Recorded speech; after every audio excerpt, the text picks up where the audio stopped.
So to put things in perspective, 1975, I was a 10-year-old boy. But I do remember it was like right around the time like the Thriller in Manila with Muhammad Ali and Joe Frazier. We had the Vietnam War thing that was going on, and all these other things going on, and yet here you were in the midst of this pumping iron. Were you aware of your surroundings in that time period, or were you just focused on the Olympia?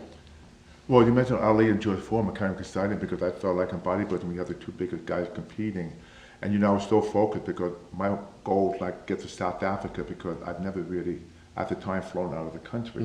I didn't know what the dietary situation could be because when I arrived in South Africa, I don't know if you know this, a week before, we were 4 or 5 days before, they had the most incredible buffet, ice cream, you name it. And I'm eating like tuna fish with water and eating fish and eggs. And it's just miserable just walking around.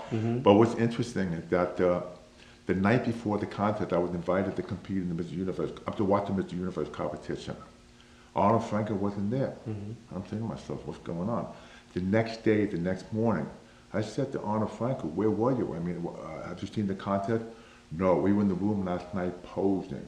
Oh. And I said to myself, you son of a bitch. They put on the show, the smile, they were posing to get the excess water out, and I realized it was too late for me. Because, they're from California. Yeah. And, I kind of like was a little primitive in my own way, but it's kind of interesting to watch all this because when you're a bodybuilder, you have to be it's a narcissistic sport. Right. And you have to be really focused because that's what it takes to be a champion. That's sometimes it affects your social life. You're sitting on the couch, eating tuna fish and water, waiting for your next meal, and then your wife or girlfriend wants to go to a disco. I mean, screw that. Yeah. But it's just, that's what I encountered. But the truth is that I had a great time. I spent time afterwards, but it was just, it's amazing because it's like a modern day gladiator. It's like when you're posing on stage, we're not fighting, we're kind of like showing our muscle, speaking to each other. That's the beauty about the body language. Where was your mind? Because now you are standing in front of your idol at the time and your rival. They built this big thing up against you and Arnold. Psychologically, he had the advantage because he was more experienced. I believe he's a little bit older than you. 5 years.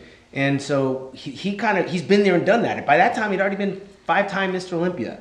How much did that psychological advantage for Arnold play in your psyche? They tell you they've been posing and practicing and you're watching a bodybuilding show. I mean, were you defeated a little bit because they had this one up on you and he also had Franco there in his corner? Well, Arnold knew that being older than me, he knew I wasn't on my best. He knew he had the upper hand, so he likes to play mind game. And I've always said before that if you compete with Arnold, for example, like if you're close, I mean, he would sell his mother down the river to win the contest. He would sleep with the judges if he could. I mean, that's the way he is at Arnold. Right. You know what I'm saying? So I'm dealing with this issue with my father, but the truth is that it's just the fact that he had that extrovert personality, and I was 23 back then, I'm kind of like a little mature. But it's amazing though, it was funny, it was very amusing because it was good for the film because you see the prince and you see the guy next door and you see this extroverted bodybuilder competing. So overall, Shawn, it made the film beautiful. My cats with the t-shirt, Ken Wallace, that's why you were young watching the show. It gave us that we had a chance, and we had a future. Because first prize back then was $750. I mean, all of us. Was that a lot of money back then? I don't know. No, because back then it should be more. But think about the food we eat and all the preparation for the contest. You have to spend more money. Like, for example, Ed Corney came along. We all had jobs. We were all, like, for example, I was a sheet metal worker by trade. My character was a school teacher.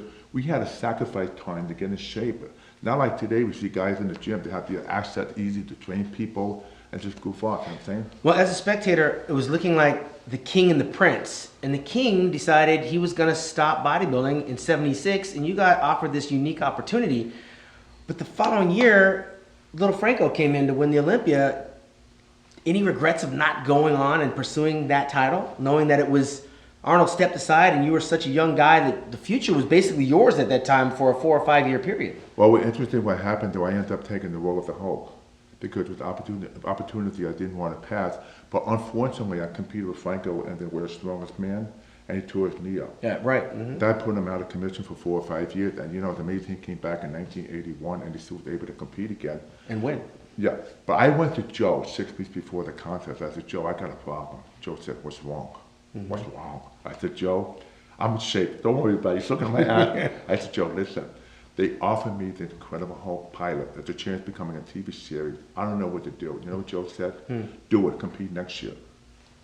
and the rest is history because Joe cared about that. Right. But it was tough because I've always wanted to be Mr. Olympia, like you. Absolutely. You can share that with me. Well, yeah. Like- There's a like lot you- of us that can share that dream. I'm just saying, nobody liked to be second, third, or fourth place. We True. always wanted that title.